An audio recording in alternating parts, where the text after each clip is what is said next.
Assalamualaikum warahmatullahi wabarakatuh. Alhamdulillah di kesempatan ini Bapak masih bisa melakukan melakukan pembelajaran jarak jauh untuk adik-adik semua ya, SMK Pasundan Padaherang kelas 10 perawat. Seperti yang kemarin telah Bapak bahas ya, di pelajaran anatomi fisiologi Bapak melanjutkan masih materi yang bab pertama, yaitu sistem muskuloskeletal. Adik-adik semua, di kesempatan ini Bapak akan membahas melanjutkan materi tentang penanggulangan atau pencegahan trauma fisik ya, terhadap pasien-pasien atau penderita yang berhubungan dengan muskuloskeletal. Nah, adik-adik semua, pencegahan trauma fisik seseorang pasien dengan penyakit pada sistem muskuloskeletal itu yang harus pertama kita lakukan apa kira-kira? Ya, pembidaian. Biday adalah merupakan pertolongan pertama pada bagian tubuh yang mengalami cedera. Ya. Nah, jadi seandainya kalau adik-adik semua melihat kejadian di lapangan trauma, terus misalkan patah tulang atau fraktur, nah itu harus dilakukan pembidaian. Pasti tujuan pembidaian. Nah, tujuan pembidaian adalah yang pertama, mencegah terjadinya gerakan pada daerah sakit ya. Jadi kalau misalkan tangan ya patah, nah dengan dilakukannya bidai itu diharapkan tidak akan terjadi gerakan-gerakan sehingga menimbulkan sakit. Yang pertama ya. Yang kedua, mempertahankan posisi yang nyaman. Tentu kalau seandainya terjadi patahan ya, itu kan pasti tidak nyaman ya. Nah, ya teman-teman atau adik-adik yang pernah mengalami itu pasti merasakan ketidaknyamanan. Nah, dengan dilakukan pembidaian itu akan membantu mempertahankan posisi yang nyaman. Selanjutnya, mengistirahatkan bagian tubuh yang cedera. Ya. Dengan dibidai ya, dilakukan pembidaian yaitu tulang atau bagian tubuhnya itu tidak akan terjadi gerakan yang begitu masif. Jadi dia akan dikunci ya, sehingga menjadi istirahat, jadi aman ya. Terus selanjutnya, mempercepat proses penyembuhan. Nah, ini yang perlu diingat. Jadi kalau didiamkan bagian tubuh yang cedera itu, dengan adanya proses istirahat, tentu dia akan secara sempurna pemulihan penyembuhannya itu akan terjadi pada bagian tubuh yang cedera. Itu yang diharapkan ya. Ya, selanjutnya biday itu terdiri dari 3 jenis ya. Ada yang namanya biday keras, ada biday traksi, ada biday improvisasi. Kalau biday keras itu biasanya terbuat dari kayu atau bahan keras lainnya ya, bambu ya, itu bisa disebut biday keras. Biday traksi ya, biday yang biasanya dilakukan untuk supaya apa, si posisi tubuh juga tidak akan bergerak. Misalkan anggota tubuh kita itu dilakukan pengikatan, misalkan kaki kalau sebelahnya patah berarti kakinya itu dilakukan bantuan untuk melakukan itu ya. Selanjutnya biday improvisasi. Biday improvisasi yaitu biday dari bahan yang cukup kuat dan ringan, dan itu biasanya mampu menopang ya, misalnya majalah, koran, karton, kertas tebal, itu bisa dilakukan sebagai biday improvisasi ya. Nah ini, nah selanjutnya teknik pembidaian ya. Pertama, sebelum kita melakukan teknik pembidaian, apa yang harus dilakukan? Yang pertama, menyiapkan alat ya. Siapkan dulu alat ya. Kalau kita belum mengkondisikan alat, harus benar-benar siapkan. Yang namanya tindakan harus disiap-siap dulu. Yang pertama alat ya.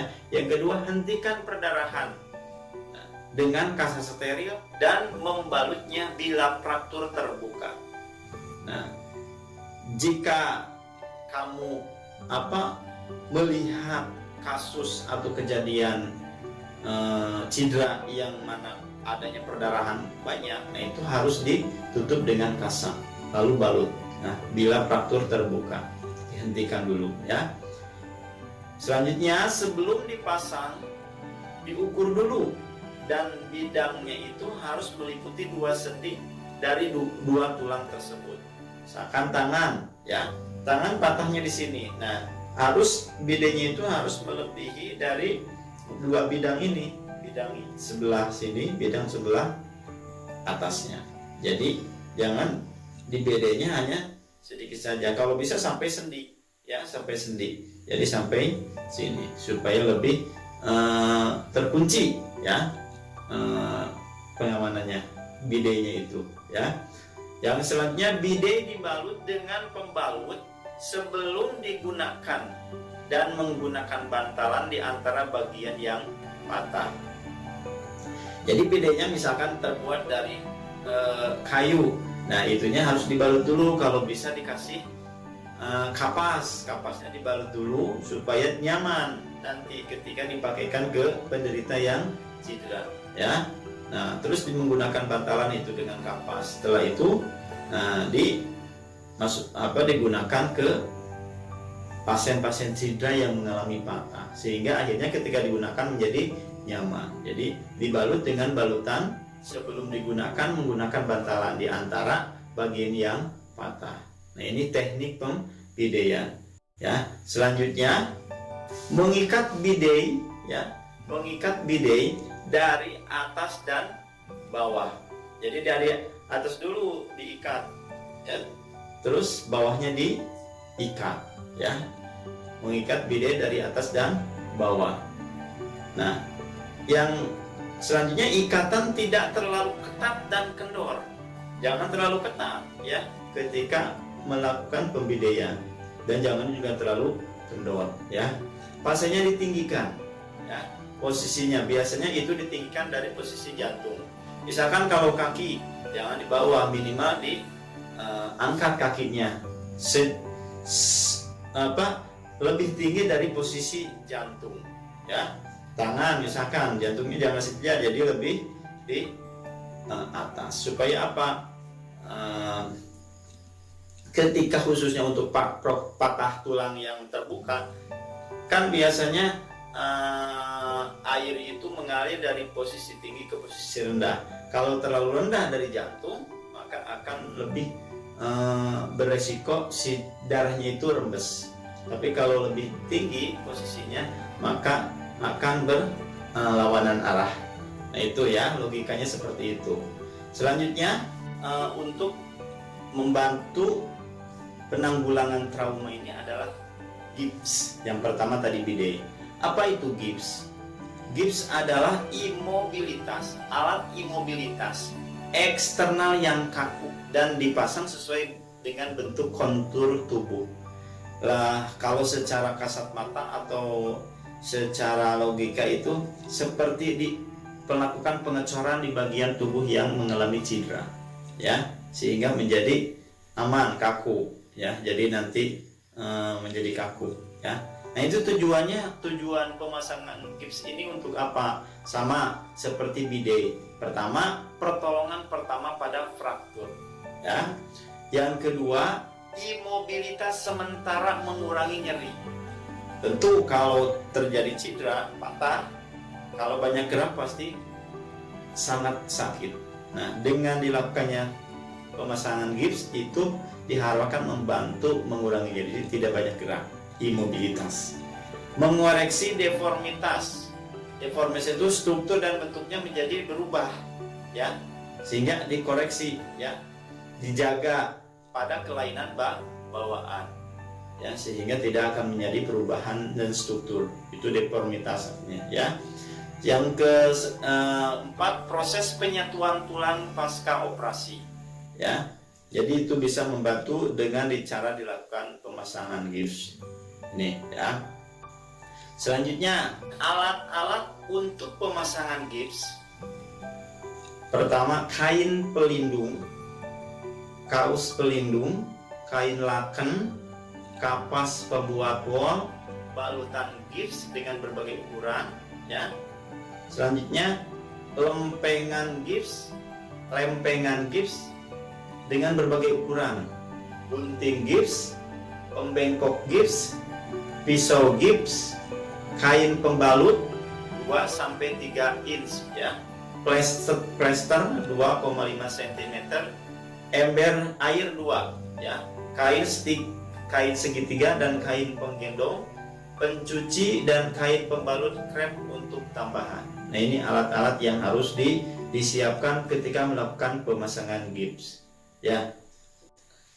Selanjutnya, teknik pemasangan gips. Ketika kita melakukan pemasangan, apa yang harus dilakukan? Pertama, siapkan pasiennya dulu, ya. Ada pasien yang mengalami cedera, siapkan, ya. Jelaskan prosedur, ya. Jelaskan prosedurnya seperti apa. Bapak Ibu, maaf, saya perawat mau melakukan membantu pemasangan gips. Nah, itu jelaskan seperti apa. Siapkan alat, jangan lupa, ya. Bersihkan daerah yang dipasang, ya. Jangan lupa dibersihkan. Sokong bagian tubuh yang digips, disokong, ya. Dibantu, dipegang, ya. Pasang spons rub. Masukkan gips dalam baskom berisi air, pasang gips merata, haluskan tepinya, ya. Sokong gips dengan telapak tangan, ya. Itu teknik pemasangan gips. Teknik yang selanjutnya dalam membantu pencegahan dan penanggulangan pada kasus-kasus trauma cedera tulang dan otot, yaitu penatalaksanaan traksi, ya. Nah, dilakukannya traksi. Traksi ini digunakan untuk meminimalkan spasme otot, ya. Spam, ya. Jadi tegang ototnya. Jadi meminimalkan dan mereduksi juga. Artinya mengurangi, jangan sampai si tulang dan ototnya menjadi nyeri. Mensejajarkan, ya. Jangan sampai kelainan deformitas, struktur dan bentuknya berubah. Dan mengimobilisasi fraktur. Nah, ini pengertian traksi seperti ini. Tujuannya untuk apa? Pertama, mengurangi imobilitas fraktur, ya. Imobilitas itu supaya tidak banyak terjadi gerakan-gerakan yang akan memperparah tulangnya yang patah, ya. Yang kedua, mencegah cedera dari jaringan lunak, ya. Di sekitar tulang itu terbanyak banyak jaringan lunak, sehingga kalau dibiarkan, si tulang itu akan melukai jaringan di sekitarnya. Sehingga dengan traksi mencegah cedera, ya. Mengurangi spasme otot dan nyeri, ya. Tentu kalau cedera pasti akan nyeri. Nah, diharapkan mampu mengurangi spasme, ya. Ketegangan ototnya itu diminimalisir, ya. Selanjutnya nomor 4, merawat kondisi inflamasi dengan imobilitas otot, ya. Tentu beresiko menjadi banyak luka radang, sehingga dengan imobilitas meminimalisir terjadinya kondisi inflamasi. Tentu ketika teknik yang dilakukan itu harus segera dilakukan, ada perlengkapan traksi yang harus ada di semua disiapkan. Yang pertama, rangka, ya. Rangka di atas kepala yang berhubungan dengan tempat tidur rumah sakit, ya. Dan terdapat alat untuk mengingatkan traksi. Jadi tempat tidurnya harus lengkap, yang menyokong untuk pasien yang mengalami cedera, ya. Biasanya itu dikondisikan oleh pihak rumah sakit. Yang selanjutnya trapes. Itu apa itu Pak trapes? Biasanya digunakan oleh pasien untuk bergerak di tempat tidur, ya. Otomatis gitu, ya. Mau bangun, mau ngangkat, itu otomatis bisa digunakan untuk bergerak, ya. Kasur yang keras, ya. Nah, maksudnya digunakan oleh pasien untuk kesejajaran tubuh. Jangan sampai kasurnya terlalu lembek, terlalu empuk, sehingga akan merubah kondisi tubuh, ya. tali, katrol, gantungan pemberat, dan pemberatnya, yaitu perlengkapan traksi. Biasanya di film-film suka ada ya, kakinya digantung di atas, pasang katrol, ikat dengan tali. Nah itu namanya traksi, seperti itu. Selanjutnya, prosedur pemasangan traksi. Prosedur pemasangan traksi ini yang pertama yang harus dilakukan adalah mencuci tangan. Jangan sampai tidak mencuci tangan, ya, karena akan melakukan tindakan. Memakai handscoon yang kedua. Handscoon itu sarung tangan. Jadi setelah cuci tangan, pakai sarung tangan, handscoon, posisi supin. Pasiennya di posisi supin. Supin itu apa? Posisi pasiennya diterlentang, kakinya lurus, tangannya lurus. Ya, itu posisi. Karena ada posisi-posisi pasien, posisi Trendelenbroek, posisi Fowler, semi Fowler. Nah, ini posisi supin. Jadi harus posisi supin, terlentang, lurus semuanya. Bila ada luka, tutup dengan kasar. Dan bila terdapat rambut, maka dicukur. Ya, biasanya ada bulu-bulu, harus dicukur dulu. Ya, bagian cederanya itu. Beri tanda pemasangan gips dengan balvoin dan beri balsam perekat, ya, tandaan, ya. Ini adik-adik hanya sebatas tahu aja, ya. Ambil skin traksi, ya, lalu kita rekatkan plester gips pada bagian medial dan lateral, tengah dan samping secara simetris dengan tetap menjaga imobilitas fraktur. Ini hanya untuk adik-adik hanya sebatas tahu aja. Nanti lebih detailnya kita praktek, ya. Nah, ini seperti ini. Ini prosedur pemasangan traksi. Selanjutnya, sambungkan tali pada beban. Jadi nanti dikasih beban. Biasanya itu maksimal 5 kilo, ya. Atur posisi yang nyaman dan rapihkan. Si pasiennya dikondisikan, ya, dijelaskan, pamitan dulu. Nah, itu prosedur pemasangan traksi, ya. Nah, ini mungkin bahasan bab sistem muskuloskeletal. Mudah-mudahan dari sub-sub yang Bapak sudah jelaskan bisa membantu adik-adik memahami sistem muskuloskeletal ini, ya. Dan jangan lupa bahasanya sudah tuntas di bab ini, ya. Nanti lebih jelasnya kita sambil praktek, ya. Kalau tatap muka secara langsung bisa diperbolehkan di kelas, ya. Nah, ini ketika ada pertanyaan boleh nanti adik-adik bertanya langsung. Itu aja. Terima kasih sudah bisa memahami. Wassalamualaikum.